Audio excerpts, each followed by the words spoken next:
समृद्धी महामार्गाकडून करमाडकडे जाणाऱ्या कारचा दुभाजकाला धडकून अपघात झाला। अपघातानंतर कारनं पेट घेतला। चालकाच्या प्रसंगावधानामुळे 5 जणांचे प्राण वाचले।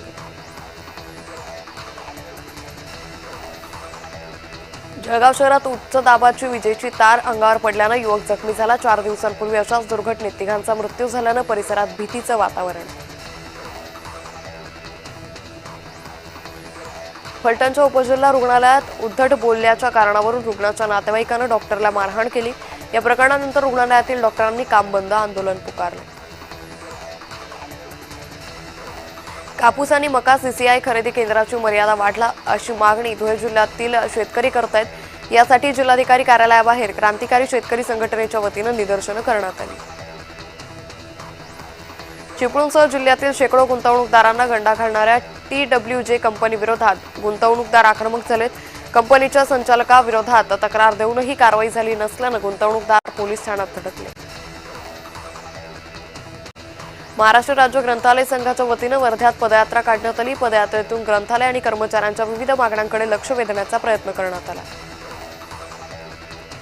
कळमनुरी तहसील कार्यालयावर लहुजी शक्ती सेनेने 1 दिवसीय धरणे आंदोलन केलं। अनुसूचित जाती आरक्षण वर्गीकरण करण्याच्या मागणीसाठी आंदोलन केलं। सरकारने जर लवकर निर्णय घेतला नाही तर 12 डिसेंबरला मोठं आंदोलन करण्याचा इशारा दिला। हिंगोलीत विधान परिषदेच्या पदवीधर मतदारसंघासाठी 3 ते 18 डिसेंबर दरम्यान विशेष मतदार नोंदणी मोहीम राबवली जाते। यासाठी जिल्ह्यातील निवडणूक तहसील कार्यालयात केंद्र उभारण्यात आली आहे। धुळे जिल्ह्यातील शिरपूरमधील स्ट्रॉंग रूम परिसरात 16 सीसीटीव्ही कॅमेऱ्यात येत्या 21 तारखेला मतमोजणी होणार आहे। SRPF जवानांची एक तुकडीही तैनात आहे। राहता परिसरात स्वाईन फीवरमुळे अनेक डुकरांचा मृत्यू झालाय। पशुसंवर्धन विभाग अलर्ट मोडवर असून परिसरातील डुकरांना पकडून त्यांची विल्हेवाट लावण्यात येते। येवला तालुक्यातील उंदीरवाडी इथं शेतात लपलेल्या बिबट्याचा व्हिडिओ स्थानिकांनी मोबाईलमध्ये चित्रित केलाय। बिबट्याच्या मुक्त संचारामुळे परिसरात भीतीचं वातावरण आहे।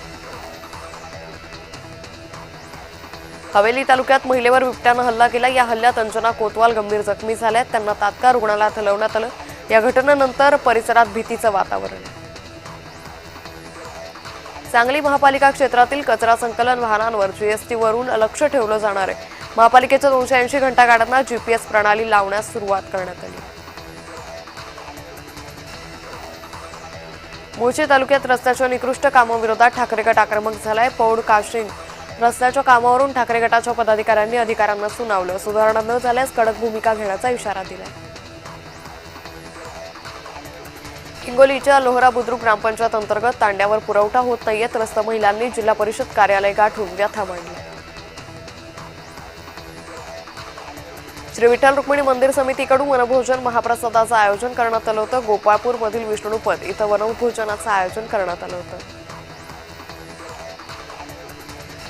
जळगाव जिल्ह्यातील संत गजानन महाराज सेवेकरांच्या माध्यमातून एरंडोल ते शेगाव पायी वारी काढण्यात आली। गेल्या 36 वर्षांपासून अखंड ही वारी काढण्यात येते।